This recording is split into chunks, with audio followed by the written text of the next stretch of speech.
Për asnjë moment, i akuzuari për vrasjen e Liridona Demajt, Naim Murseli, nuk e humbi vëmendje nga fjalët që babai i tij u kishte thënë autoriteteve 2 vjet më parë.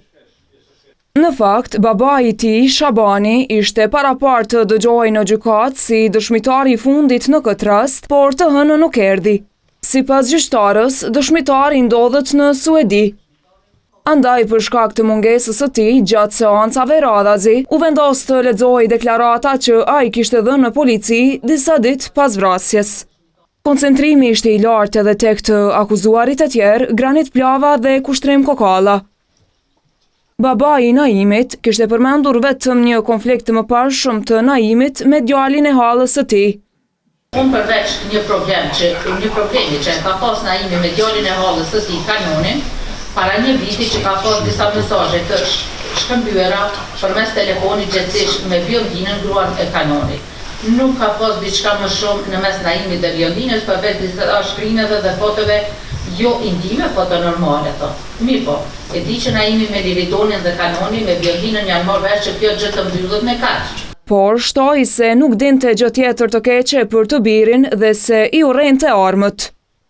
Ai kishte deklaruar se i biri kishte ardhur nga Suedia për biznes. Që ka ky vit, Naimi me një qershor ka ardhur në Kosovë. Andaj, babai i tij kishte thënë se nuk e din cila do mund kishin qenë motivet e rastit.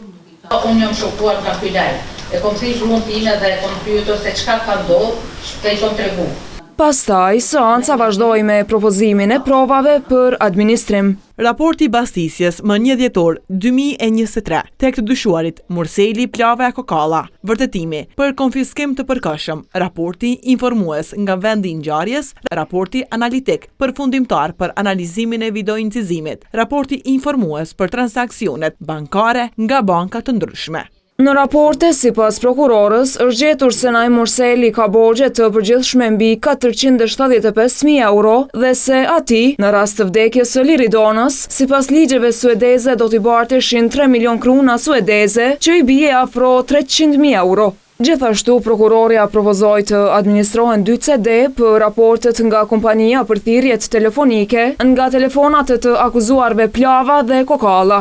Më 28 nëntor 2023, në orën 19:41, i pandehuri Murseli ka dërguar një mesazh tek Plava, ku shkruan: "Shok, sigurisht kryhet nesër." Të gjitha këto pamje prokuroria kishte të plota, çka e vështirësonte punën në identifikimin e pamjeve të kërkuara. Andaj, seanca u shtyp për 12 dhjetor, ku pritet të lëshohen CD-t me pamjet dhe të dhënat e përmbledhura nga prokuroria.